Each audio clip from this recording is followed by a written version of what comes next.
Hello, everybody. Welcome to Ashish Singh Lectures. I am Madiha Khan, your friend, who is there to help you with your English language. तो आज की class में हम क्या पढ़ने वाले हैं? आज की क्लास में हम बड़ी ही इंटरेस्टिंग चीज़ करने वाले हैं. हम राइटिंग सेक्शन पे वापस आ गए हैं और राइटिंग सेक्शन में हम आज क्या सीखने वाले हैं कि आर्टिकल्स कैसे लिखे जाते हैं. ठीक है, आर्टिकल्स बेसिकली क्या होता है कि भाई कोई टॉपिक है उसके ऊपर आप कोई बात कर रहे हो, है ना. मोस्टली आर्टिकल्स जो है वो न्यूज़पेपर वगैरह में, इन चीज़ों में होते हैं ना, जिसमें क्या होता है ज़्यादातर जो पब्लिक इश्यूज होते हैं क्लीनलीनेस को लेकर या कोई भी XYZ ऐसा पब्लिक इशू, वो ज़्यादातर चीज़ें आर्टिकल में लिखी जाती हैं. तो आज हम वही सीखने वाले हैं कि भाई जो आर्टिकल है वो कैसे लिखा जाता है, उसका क्या फॉर्मेट होता है, क्या क्या चीज़ें हमें ध्यान में रखनी होती हैं. और टेंसेस एंड वर्ब सबको क्लियर हो गए होंगे, ट्रांसलेशन सबको आ गया होगा.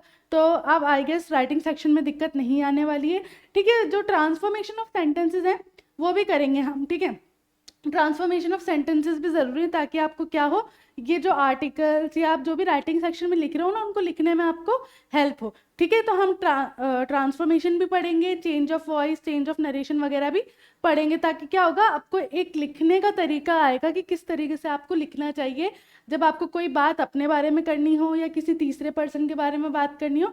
तो आप किस तरीके से करते हो वो सब हम चेंज ऑफ वॉइस और चेंज ऑफ नरेशन से ही सीखेंगे. ठीक है, तो आज हम क्या कर रहे हैं, आज हम आर्टिकल राइटिंग करेंगे. इसके बाद हम देखेंगे कि आगे या तो कोई राइटिंग सेक्शन का उठाएंगे या फिर चेंज ऑफ वॉइस या चेंज ऑफ नरेशन में से कुछ उठा लेंगे. ठीक है, तो without further ado let's get started. अब आर्टिकल क्या होता है, जैसा कि मैंने आपको बताया, an article is written to reach general public through newspapers और मैगजीन. जैसा कि मैं ऑलरेडी आपको बता चुकी हूँ कि आर्टिकल्स जो होते हैं वो जनरली किस लिए होते हैं, पब्लिक इश्यूज वगैरह के लिए, पब्लिक तक बात पहुंचाने के लिए, है ना. और ये मैगजीन्स या न्यूज़पेपर में आते हैं ज़्यादातर. ठीक है, the purpose of an article is to spread awareness about certain matters, topics, social agendas, information, research etcetera. Purpose क्या है इसका कि भाई लोगों तक जो है अवेयरनेस पहुंचाई जाए या फिर कोई इशू जो है उसको उठाया जाए, उस पर किस तरीके से बात की जाए, लोगों तक कैसे अपनी बात पहुंचाई जाए जो आप कहना चाह रहे हो, वो सारे पर्पस आर्टिकल ही पूरे करते हैं.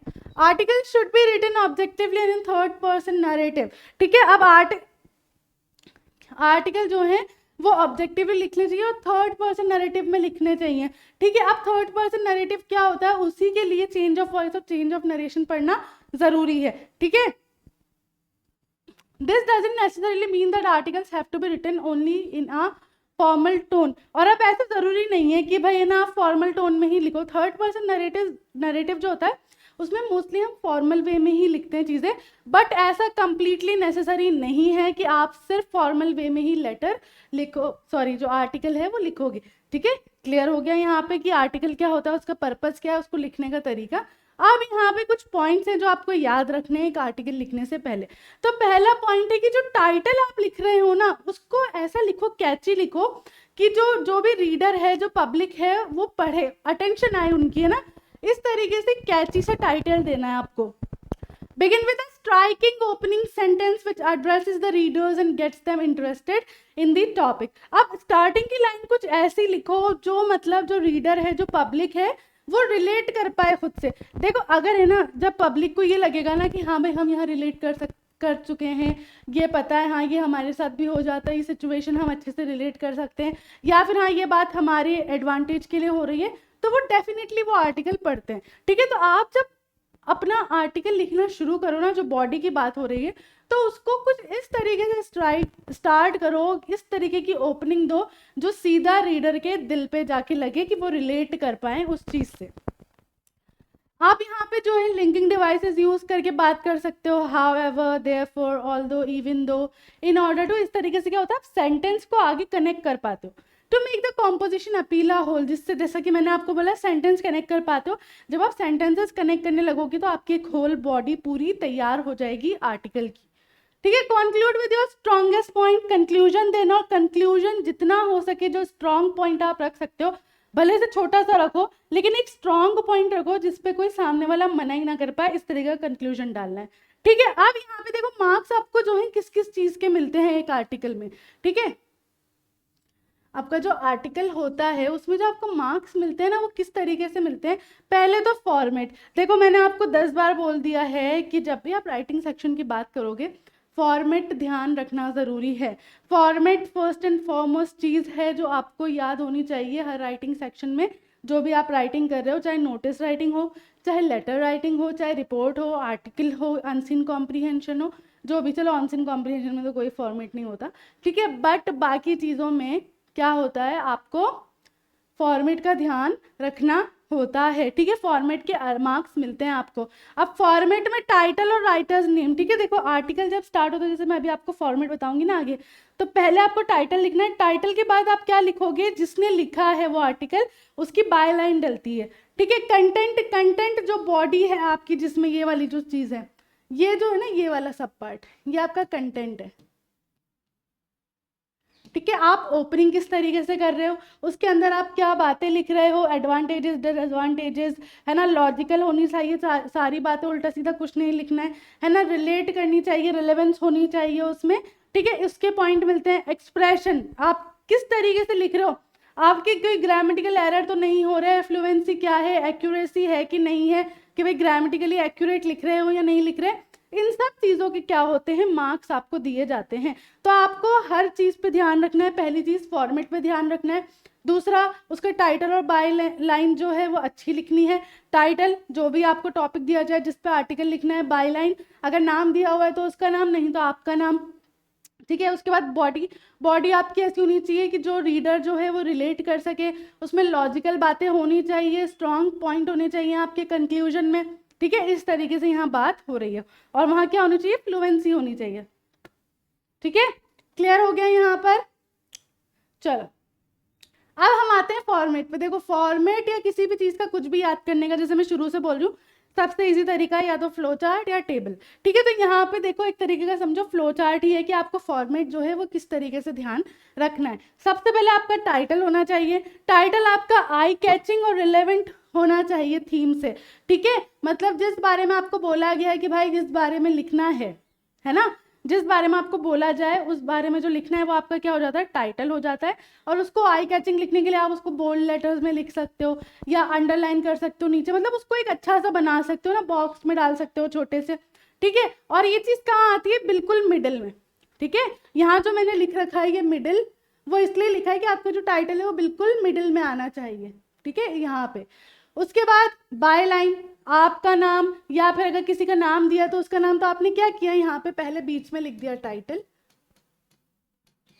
फिर आना चाहिए बाय, जैसे मेरा नाम लिख दिया मैंने, अगर किसी का नाम नहीं दिया तो मैंने अपना लिख दिया बाय मदिया, ठीक है। ये भी बीच में आता है, मिडिल में आता है। उसके बाद इंट्रोडक्शन, इंट्रोडक्शन जो है जैसे कि मैंने आपको बोला कि आप इस तरीके से इंट्रो दो, इस तरीके से ओपनिंग करो। इंट्रोडक्शन नहीं, अपना नहीं इंट्रोडक्शन देना, जो तुम्हारा टॉपिक है उसके बेसिस पे, ठीक है। पहले से 2 लाइन का दो, 3 लाइन का दो, ज्यादा नहीं कि भाई पूरा ही पैराग्राफ लिखना है, 2-3 लाइन का इंट्रोडक्शन दो, लेकिन अच्छा दो, है ना, ऐसा दो कि पब्लिक उससे रिलेट कर पाए। देखो सबसे इजी तरीका है कि तुम खुद भी तो पब्लिक हो, तुम्हें क्या लगता है कि तुम्हें किस तरीके से अप्रोच कोई कर सकता है उस टॉपिक के बारे में, वैसा ही तुम्हें लिखना है कुछ 2-3 लाइन में, ठीक है। उसके बाद कंटेंट, कंटेंट में आपको क्या करना है, पहले एडवांटेजेस डाल दो उस चीज़ के, फिर डिसएडवांटेजेस डाल दो, फिर उससे क्या क्या इफेक्ट पड़ रहे हैं, इफेक्ट पड़ रहे हैं, है ना, वो डाल दो, फिर उसके कॉजेस क्या क्या है, किस किस वजह से वो चीज़ हो रही है वो डाल दो, ठीक है। और इस तरीके से आप क्या कर रहे हो, अपना कंटेंट बना रहे हो। देखो कंटेंट में आपने क्या किया,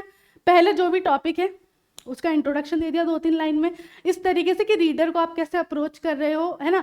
उसके बाद क्या किया हमने, उस चीज़ के एडवांटेजेस डाल दिए, फिर उसी चीज़ के डिसएडवांटेजेस डाल दिए, ज़्यादा नहीं तो 3-3 डाल दो, इतना तो कर ही सकते हैं हम, ठीक है। उसके बाद क्या किया हमने कि भाई इसका जो है इफेक्ट क्या पड़ रहा है, ठीक है, वो डाल दिया, भाई किस कारण ये चीज़ हो रही है वो कॉजेज डाल दिए, ठीक है। उसके बाद एंड में क्या करना है, आपको सम अप करना है सब कुछ। सम अप करने का मतलब है कि भाई जो भी चीज़ है उसको बेहतर करने के लिए आपके क्या क्या सजेशंस हैं, आपका क्या मानना है ना, आपके क्या क्या सॉल्यूशंस हैं उस चीज़ को सही करने के लिए, ठीक है, वो लिखोगे। लास्ट में आपका कंक्लूजन दे दोगे आप। कंक्लूजन जो है वो इस तरीके का होना चाहिए कि जब रीडर्स वो चीज़ पढ़े ना तो उनमें एक आशा जागे कि हाँ भाई कुछ ना कुछ तो हो सकता है, अगर हम जो है इस तरीके के काम कर लें तो ये चीज़ हो सकती है, इस तरीके से उनमें एक होप जगानी है। तो वो आप लास्ट में कंक्लूजन दो जो आप स्ट्रॉन्गेस्ट पॉइंट रख के अपना दोगे, ठीक है। तो ये आपका फॉर्मेट है। अभी इसको इस तरीके से समझो, जब हम आगे कोई टॉपिक उठाएंगे ना तब आपको और क्लियर होगा कि किस तरीके से आपको एडवांटेजेस डालने हैं, डिसएडवांटेजेस डालने हैं, इंट्रोडक्शन डालना है, इफेक्ट्स डालने हैं, कॉजेज डालने हैं, जो भी डालना है वो आपका टॉपिक के अकॉर्डिंग कैसे आता है वो हम आगे करेंगे। बट अभी आपको क्या ध्यान रखना है, फॉर्मेट ध्यान रखना है, फॉर्मेट की पोजीशन ध्यान रखनी है।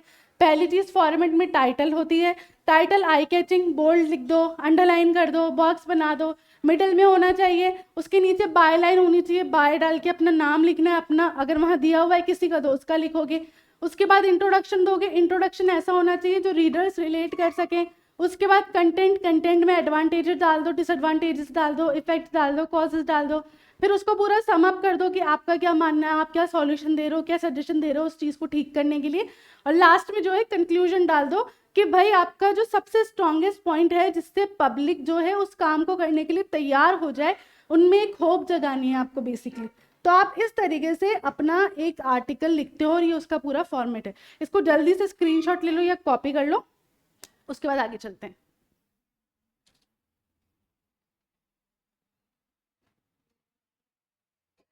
क्लियर हो गया? चल अब इसको क्वेश्चंस से देखते हैं कि हमें किस तरीके से लिखना है। तो आपका देखो क्वेश्चन नंबर 1 क्या कह रहा है। क्वेश्चन नंबर 1 कह रहा है the number of women in the police force seems insufficient. ठीक है, आप देखो यहाँ पे स्टार्टिंग में ही आपको दे दिया कि आपको किस बारे में बात करनी है कि भाई जो पुलिस फोर्स है उसमें जो लेडीज हैं, जो वुमेन ऑफिसर्स हैं, है ना, वो क्या है, बहुत कम है, कम मात्रा में है। Specially we see the increasing involvement of women in terrorist activities। और हम ये चीज़ ज़्यादा देख रहे हैं कि भाई जो टेररिस्ट एक्टिविटीज़ होती हैं इसमें क्या होता है, ये लोग क्या करते हैं, ज़्यादातर वुमेन वगैरह को ही रखते हैं, जिससे क्या होता है इतना डाउट नहीं जाता उन पे। Right an article in 150 to 200 words for the Hindustan Chronicle. ठीक है, आपको 150 से 200 वर्ड्स के बीच में एक आर्टिकल लिखना है, मोस्टली इतना ही होता है 150 से 200 वर्ड के अंदर का। On the need of having more women in the police force. ठीक है, देखो 2010 का क्वेश्चन है। ठीक है, आपको आर्टिकल किस चीज़ पे लिखना है, need of having more women in the police force. आपको यहाँ पे टाइटल दिया हुआ है, ये आपका टाइटल हो गया। ठीक है, ये आपका टाइटल हो गया। अब हमने जो फॉर्मेट देखा था उसमें हमने सबसे पहली चीज़ क्या देखी थी, टाइटल। टाइटल कैसा होना चाहिए, आई कैचिंग होना चाहिए। तो मैंने क्या किया, सिंपल यहाँ पे इसको बोल्ड लेटर्स में लिख दिया। मेरा टाइटल आ गया। टाइटल के बाद आती है बाय लाइन। बाय यहाँ किसी का नाम नहीं था तो आपने अपना नाम लिख दिया। ठीक है, मैंने मेरा लिख दिया। उसके बाद एक लाइन का गैप दोगे। एक लाइन का गैप देने के बाद आप क्या करोगे, सबसे पहले तो उसमें कोई ऐसा इंट्रोडक्शन दोगे जो कैसा लगे, बहुत स्ट्रांग लगे। अब अगर हम औरतों की बात कर रहे हैं तो हमें पहली चीज़ जो है माइंड में क्या आती है औरतों को लेके, जो काफ़ी ज़्यादा रिलेट कर सकती है, जो काफ़ी ज़्यादा स्ट्रांग हो सकती है, वो होती है विमेन एम्पावरमेंट। ठीक है, तो हमने वही चीज़ जो है यहाँ पर डाल दी कि women empowerment and participation has seen a radical improvement in the recent few decades. ठीक है, हमने देखा है कि भाई पहले औरतों का इतना ज़्यादा इन्वॉल्वमेंट नहीं था, लेकिन आज औरतें जो हैं वो मर्दों के कंधे से कंधा मिलाकर बल्कि आगे ही चल रही हैं। ठीक है, तो हमने बेसिकली क्या किया, वही पॉइंट यहाँ डाल दिया कि भाई विमेन एम्पावरमेंट जो है वो इतना बढ़ चुका है, इतना इन्वॉल्वमेंट हो चुका है औरतों का हर चीज़ में पिछले कुछ सालों में, है ना, ये तो हम सब देख ही रहे हैं, है ना। तो यहाँ पे हमने वही लाइन डाल दी। ये हमारा स्ट्राइकिंग ओपनिंग हो गई। Women are no longer confined to their homes and have come forward to excel in almost all fields at par with men। जो कि मैंने अभी सेम बात आपको जस्ट बोली कि भाई आज जो है विमेन जो हैं वो हर फील्ड में आगे हैं, कंधे से कंधा मिलाकर चल रही हैं, है ना। वही सेम चीज़ यहाँ आपको लिख देनी है, वही सेम चीज़ यहाँ लिख दी गई है। ठीक है, but it has been observed that the number of women in the police force seems insufficient। अब क्योंकि आपको यहाँ टाइटल में यही चीज़ है कि आपको ये नीड बतानी है कि भाई पुलिस फोर्स में और औरतें होनी चाहिए, तो हमने क्या किया, जो स्टार्टिंग में था the number of women in the police force seem insufficient especially when we see the increasing involvement of women in terrorist activities, वही लाइन हमने यहाँ डाल दी कि but it has been observe that the number of women in the police force seems insufficient when we compare their increasing number in terrorist activities. Same यहाँ वाली line यहाँ उठा के मैंने क्या कर दी, कॉपी पेस्ट कर दी। Women are sure to prove their worth in the police force as they are more committed to the cause they work for and less corrupt, two qualities that are lacking policemen. यहाँ पे मैंने क्या किया, यहाँ मैंने अब advantage डालना शुरू कर दिए, ठीक है। मैंने यहाँ पे अच्छा खासा इंट्रोडक्शन दे दिया, है ना। रेलेवेंट फैक्ट्स जो यहाँ पे रिलेट करी थी वही वाले फैक्ट्स डाल दिए मैंने यहाँ पर, ठीक है। अब हमें एडवांटेजेस बताने हैं पहले कि भाई वुमेन का जो होना है पुलिस फोर्स में वो कैसा है। तो भाई वो ऐसा है कि ये जो औरतें हैं ये ज़्यादा कमिटेड रहती हैं अपने काम के लिए ना, मतलब कमिटेड रहना, उसमें इन्वॉल्व रहना, उनकी ड्यूटी समझती है उसको प्रॉपर। वो मतलब जो पुलिस मैन है उनके मुकाबले बहुत कम जो होती है वो करप्टेड होती है। मतलब यहाँ पे ये बोला जा रहा है कि जो मेल पुलिस है वो क्या है, वो थोड़ी करप्टेड है in compare to female police, ठीक है। ये दो क्वालिटीज जो है वो पुलिस मैन में नहीं है, ठीक है। ये आपके एडवांटेज डाले आपने। The government needs to increase the reserved quota for requirement of women in the police force. अब हमारा टॉपिक ऐसा था कि उसमें हमें एडवांटेज ही बताने थे, कोई डिसएडवांटेज हमने बताया ही नहीं, है ना। क्यों? क्योंकि हमें क्या करना था, हमें यही चीज तो दिखानी है ना कि भाई हमें और पुलिस वाली चाहिए। तो हमने क्या किया, इसमें सिर्फ एडवांटेज बता दी, है ना, कि भाई चाहिए। क्यों चाहिए? क्योंकि ये क्वालिटीज जो है वो पुलिसमैन में नहीं है। अब आपने यहाँ क्या किया, आपने सजेशन और ओपिनियन देना शुरू किया। The government needs to increase the reserve quota for recruitment of women in the police force. पहला सजेशन आपने क्या दिया, देखो यहाँ पे आप अब सम अप कर रहे हो। तो आपने पहला सजेशन क्या दिया कि भाई गवर्नमेंट को जो है विमेन कोटा और बढ़ाना चाहिए ताकि ज़्यादा से ज़्यादा जो विमेन है वो रिक्रूट हो सके। Women bring with them a distinctly different and valuable set of skills that is bound to change the way the police is perceived in a community. देखो औरतें जो होती हैं वो बहुत ज़्यादा इमोशनल होती हैं, ज़्यादा सेंटिमेंटली क्या कर सकती हैं, कनेक्ट कर सकती हैं। तो उससे क्या हो रहा है कि भाई एक जो ये वाला एनवायरनमेंट है पुलिस फोर्स वाला, उसमें एक नया वे आएगा, एक नया चेंज आएगा जो सिर्फ औरतें ही ला सकती हैं। As the job description of the police expands beyond crime fighting into community service, the presence of more women in the police force is sure to help burnish the tarnished image of the police officers. अब हम देखते हैं, हम क्या बोलते हैं ज़्यादातर mostly, ये आजकल तो सारे पुलिस वाले जो हैं वो करप्ट हैं और बस पैसा खाते हैं, काम नहीं करते। ये सारी मतलब हमारी थिंकिंग है ना, ये पब्लिक थिंकिंग है आजकल कि भाई जो पुलिस वाले हैं वो नहीं करते अपना काम अच्छे से और बस पता है ना सबको। तो वही यहाँ पे क्या किया, मैंने टारगेट कर दिया वही चीज़ जो तुम्हारी दुखती रग है, मैंने उस पर हाथ रख दिया कि भाई ये जो चीज़ें हैं वो कैसे चेंज हो सकती हैं। जो ये जो पुलिस वाले हैं जो करप्ट हैं, या फिर पुलिस वाले जो हैं अपनी इमेज कैसे अच्छी कर सकते हैं अगर वो क्या करेंगे, ज़्यादा से ज़्यादा फीमेल पुलिस ऑफिसर्स रिक्रूट करेंगे। क्योंकि फीमेल्स जो हैं वो सेंटिमेंटली ज़्यादा कनेक्ट करती हैं और लोगों को भी जो है एक फीमेल से ज़्यादा सिंपैथी होती है। ये तो पता ही है ना सबको, शुरू से देखा हमने, जिसको हम कहते हैं भेदभाव। हाँ हाँ सर वो लड़की है तो आपने उसको माफ़ कर दिया, होमवर्क नहीं किया तो उसने, हमें तो आपने पिटाई लगा दी, है ना। तो क्या हुआ यहाँ पे, बेसिकली क्या होता है, लड़कियों को जो है वो सॉफ्ट समझा जाता है, डेलिकेट समझा जाता है, जिसकी वजह से क्या होता है उनके लिए एक अलग ही सॉफ्ट कॉर्नर होता है, उनसे सिंपैथी ज़्यादा होती है। तो वही वाली चीज़ यहाँ पे मैंने पकड़ के डाल दी है कि भाई औरतें जो हैं अगर वो पुलिस फोर्स में ज़्यादा होंगी तो उससे क्या होगा, एक तो पुलिस फोर्स जो है उसकी रेपुटेशन इमेज जो है वो सुधरेगी। दूसरी चीज़, काफ़ी ज़्यादा चीज़ें हैं जो चेंज हो सकती हैं क्योंकि डेफिनेटली दोनों का काम करने का तरीका क्या है, अलग है, ठीक है। और इससे कम्युनिटी रिलेशंस भी इंप्रूव होंगे और foster a more flexible and less violent approach to maintaining law and order. और क्योंकि औरतें जो हैं वो इतनी ज़्यादा वायलेंट नहीं हो सकती, मतलब वही डिशुम मारपीट इतनी नहीं कर सकती, तो उससे एक चीज़ और क्या होगी कि भाई लॉ और ऑर्डर को अच्छे से संभालने में लेस वायलेंट तरीका वो ढूंढेंगी इस्तेमाल करने का। तो यहाँ पे आपने अपना कंक्लूजन दे दिया और कंक्लूजन देखो कितना दुखती रग पकड़ के आपने रखा है ना। तो ये आपका क्या हो जाता है इस तरीके से स्ट्रॉन्गेस्ट पॉइंट, ठीक है। यहाँ पे आपने ये सारा आपका कंक्लूजन है।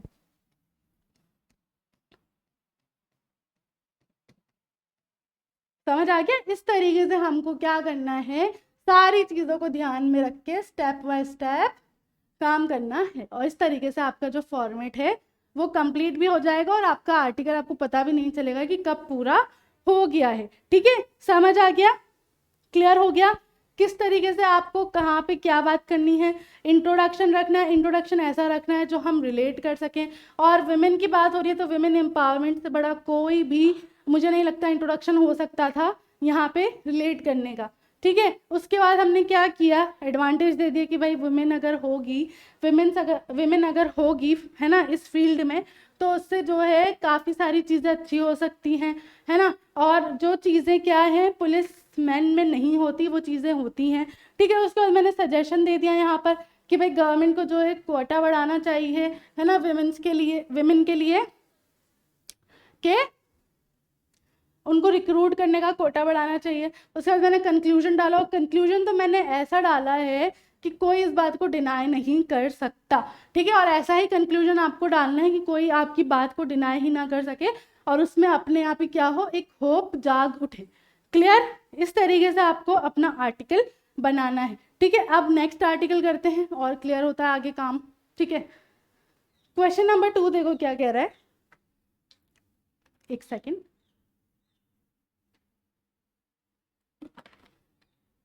देखो अब यहाँ पे आपको नाम दिया हुआ है, suppose yourself to be Yogesh और योगिता। यहाँ आपको क्या करा है, नाम दिया हुआ है, या तो आप योगेश हो या आप योगिता हो, लड़के हो तो आपको योगेश, लड़की हो तो योगिता। ठीक है, right an article on clean India mission in about 150 to 200 words. 2012 का क्वेश्चन है ये कि भाई क्लीन इंडिया मिशन पे लिखना है। मुझे तो लगता है सबसे इजी टॉपिक है ये, सबसे इजी टॉपिक है, इस पर आप जितना चाहो अपनी मनमर्जी से लिख सकते हो, सिर्फ आपको फॉर्मेट का ध्यान रखना है। ठीक है, तो पहली चीज आपको आर्टिकल का टॉपिक दिया हुआ है, उसको अच्छे से जो है या तो बोल्ड लेटर्स में डालो, अंडरलाइन कर दो, बॉक्स में डाल दो, टाइटल लिखो। उसके बाद बाई लाइन डालनी है तो आपको नाम भी दिया हुआ है, लड़के हो तो योगेश, लड़की हो तो योगिता, तो मैंने यहाँ लिख दिया। ठीक है, अब इंट्रोडक्शन वापस ऐसा लिखो कि रिलेट हो सके। Clean India mission is launch by the prime minister Narendra Modi as a nationwide cleanliness campaign. ठीक है, अब क्या था, ये एक मिशन था, स्वच्छ भारत अभियान जो हम जानते हैं। तो हमें सबसे पहले रेलेवेंट फैक्ट क्या डाल दिया कि भाई ये किसने लॉन्च किया था, प्राइम मिनिस्टर मोदी ने लॉन्च किया था। ठीक है, it is implemented to fulfil the vision and mission of clean India a day. ठीक है, अब ये मिशन का पर्पस डाल दिया आपने। ठीक है, अभी हम इंट्रोडक्शन में, अभी हम क्या है इंट्रोडक्शन में, हमने पर्पस डाल दिया कि भाई ये इसीलिए लागू किया गया था कि भाई एक दिन जो है इंडिया बिल्कुल क्लीन दिखेगा हमें। It was launch specially on the birth anniversary of Mahatma Gandhi who as he dreamed and was very keen to make India a clean country. ठीक है, अब यहाँ पे हमने नेक्स्ट रेलेवेंट फैक्ट डाल दिया कि भाई इसको जो है स्पेशली महात्मा गांधी के बर्थडे पे ही लॉन्च किया गया था। क्यों, क्योंकि उनका ड्रीम था कि इंडिया जो है वो स्वच्छ रहे।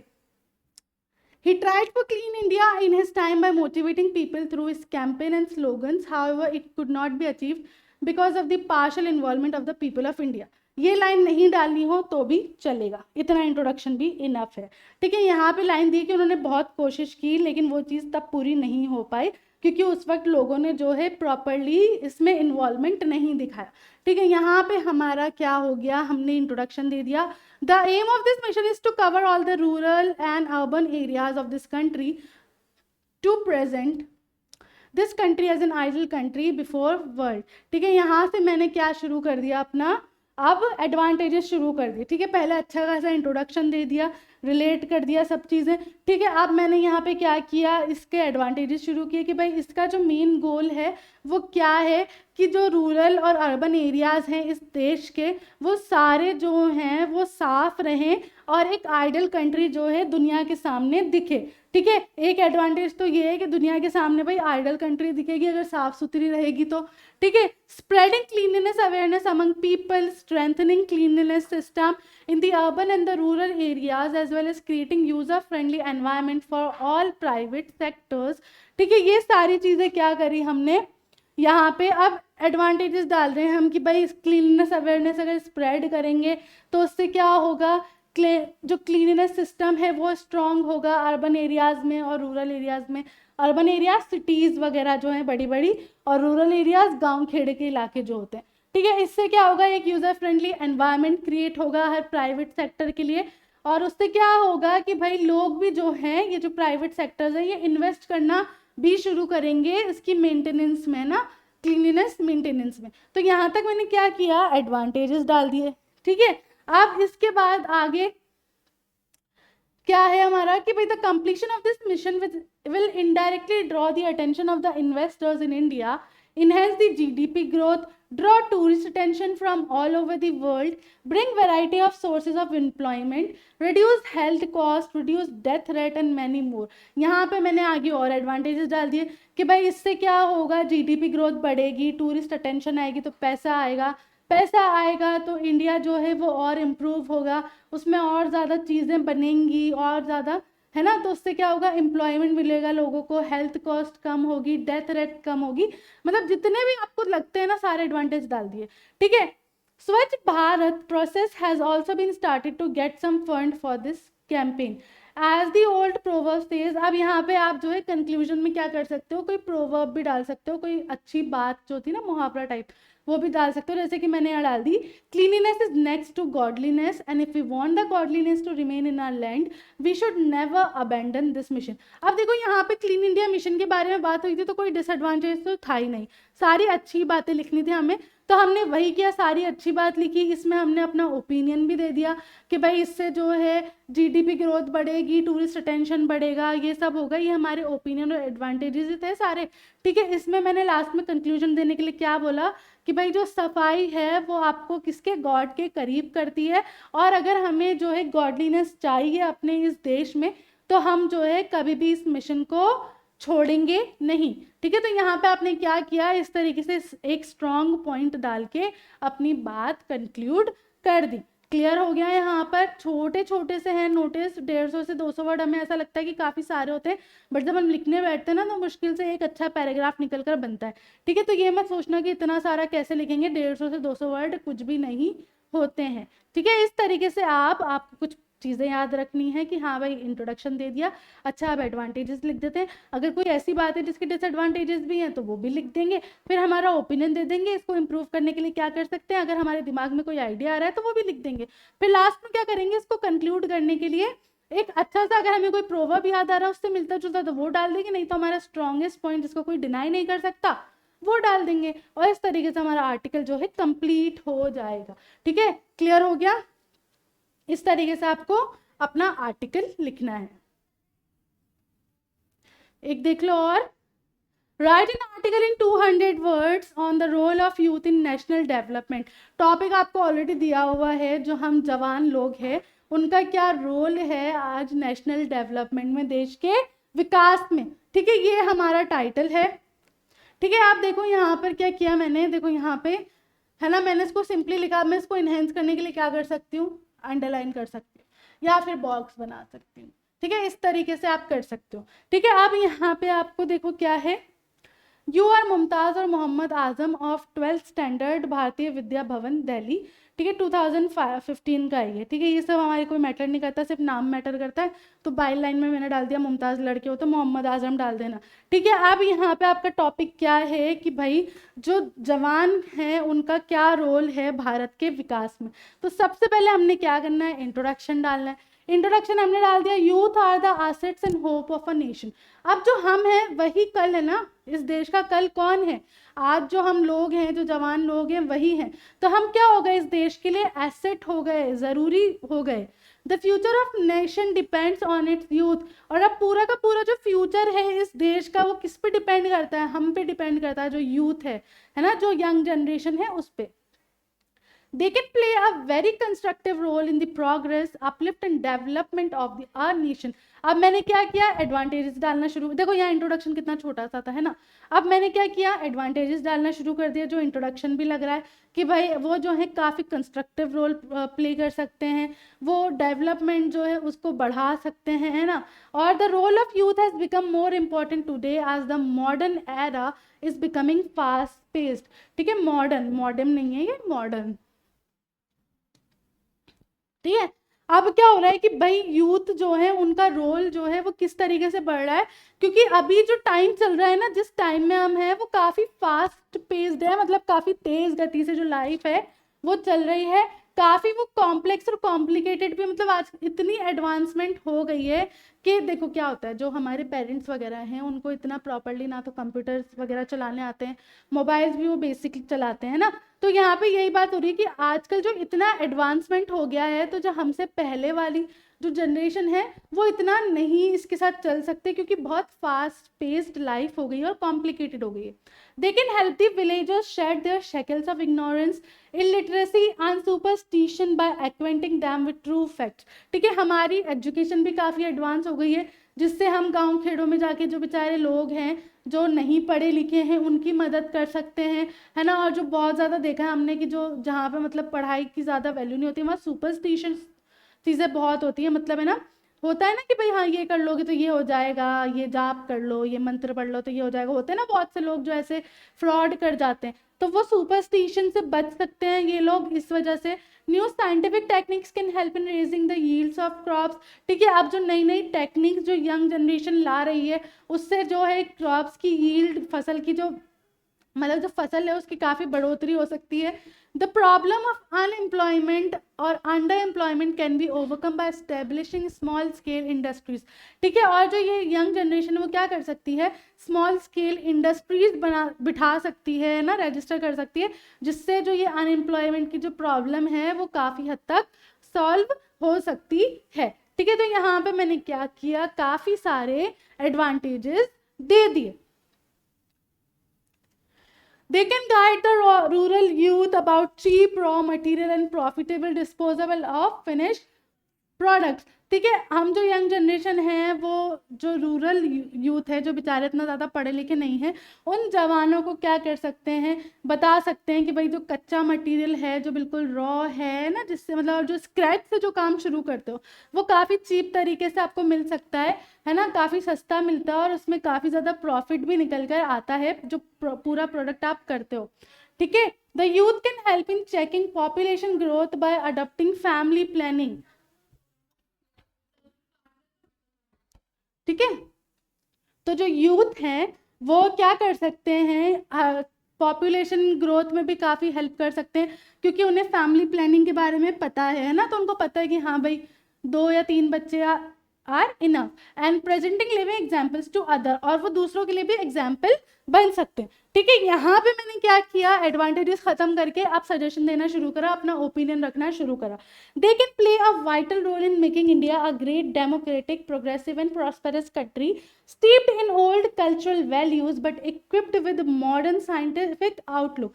ठीक है, ये जो लोग हैं, जो यंग जनरेशन है, वो एक बहुत इंपॉर्टेंट रोल प्ले कर सकती है इंडिया को एक बहुत अच्छी डेमोक्रेटिव और एक आगे बढ़ती हुई फलती फूलती कंट्री में बदलने के लिए, जहाँ पे ओल्ड कल्चरल वैल्यूज भी हैं लेकिन साथ में मॉडर्न साइंटिफिक आउटलुक भी है।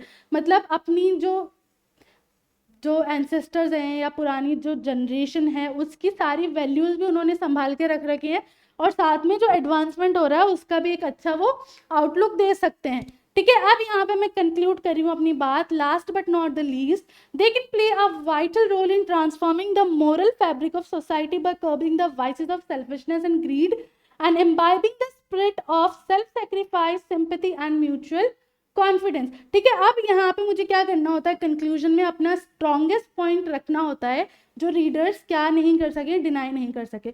और अगर हम आज के टाइम में बात करें तो हम देख रहे हैं कि आजकल हर कोई बहुत ज़्यादा सेल्फिश हो गया है, सब अपनी नीड्स के लिए क्या कर रहे हैं, एक तो करप्शन बहुत ज़्यादा हो गया है, ठीक है, थीवरी हो गई है, बहुत सारी ऐसी चीज़ें हैं जो बढ़ती जा रही हैं, जो क्या हो सकता है जो यूथ हैं वो समझते हैं इस प्रॉब्लम को। तुमने देखा होगा अभी जो जनरेशन है ना वो मतलब काफ़ी हेल्पिंग नेचर की है, हमको अच्छा लगता है हेल्प करना, हम चीज़ें समझते हैं, हम ये जो रिलीजन वाली चीज़ है इस पर भी इतना ज़्यादा हमारा कोई वो नहीं होता, हमें पता है हमें हमारे दोस्त हैं, अब वो किसी भी कास्ट के हों, किसी भी क्रीड के हों, किसी भी रिलीजन के हों, बट हमारे लिए फ्रेंडशिप ज़्यादा इंपॉर्टेंट है, हमारे लिए सिंपैथी ज़्यादा है हमारे अंदर, जो हमारी ओल्ड जनरेशन है उससे ज़्यादा। तो ये हमारा यहाँ पे मेन पॉइंट है कि भाई जो आज का जो टाइम है जहाँ पे इतना ज़्यादा मतलब क्या हो रहा है, डिस्क्रिमिनेशन बढ़ गया है, वहाँ पे हम जो है अपने दोस्त बनाने से पहले ये नहीं पूछते कि आप कौन सी कास्ट या कौन सी क्रीड के हो या आपका कलर क्या है। ठीक है, तो ये बहुत बड़ा पॉइंट है, ये बहुत बड़ा एडवांटेज है जो हम कंक्लूजन में रख रहे हैं, जो आज की जनरेशन नहीं डिनाई कर सकती। ठीक है, इस तरीके से आपको कोई स्ट्रॉन्गेस्ट पॉइंट रख के अपना आर्टिकल कंक्लूड कर देना है। ठीक है, क्लियर हो गया? चलो, अब एक लास्ट आर्टिकल है जो आपको लिखकर मुझे बताना है, तो आपका होमवर्क है ये। ठीक है, increase in the number of vehicles causes pollution in traffic jams. ठीक है, तो आपका जो टॉपिक है वो क्या है कि भाई आपको क्या करना है कि आजकल इतने ज़्यादा मतलब हर लोग जो हैं उनके पास व्हीकल तो है ही, तो कोई स्कूटी या कोई बाइक तो है ही, जिसकी वजह से क्या हो रहा है, काफ़ी ज़्यादा पॉल्यूशन बढ़ रहा है, काफ़ी ट्रैफिक जैम हो जाता है। तो write an article in 150 to 200 words for the New Indian Express Delhi highlighting the urgent need to solve these man-made problems, giving suitable suggestions. You are Madhav और माधवी। दिल्ली 2010 का क्वेश्चन है कि भाई इतना ज़्यादा व्हीकल वगैरह यूज़ होने लगा है जिसकी वजह से काफ़ी पॉल्यूशन और ट्रैफिक जैम लग जाता है हर जगह। तो आपको एक आर्टिकल लिखना है ये चीज़ हाईलाइट करते हुए कि किस तरीके से ये जो हमने ही प्रॉब्लम्स क्रिएट की हैं, जो ह्यूमन बींग्स ने प्रॉब्लम क्रिएट की हैं, उसको सॉल्व कर सकते हैं। ठीक है, आपने सजेशंस देने हैं, अपना एक अच्छा सा कंक्लूजन देना और एक आर्टिकल लिखना है। ठीक है, वो लिखकर आप मुझे मदिहा खान ASL पे टैग करोगे। ये आपका होमवर्क है। और इसी के साथ आज की जो क्लास है वो हम यहाँ फिनिश करते हैं। मिलते हैं नेक्स्ट क्लास में। नेक्स्ट क्लास में या तो हम ट्रांसफॉर्मेशन पढ़ेंगे या फिर हम चेंज ऑफ वॉइस या चेंज ऑफ नरेशन, इनमें से कोई एक चीज़ उठाएंगे। तो आज की क्लास फिनिश करते हैं। तब तक के लिए this is Madiha Khan signing off right now. Bye bye and have a nice day.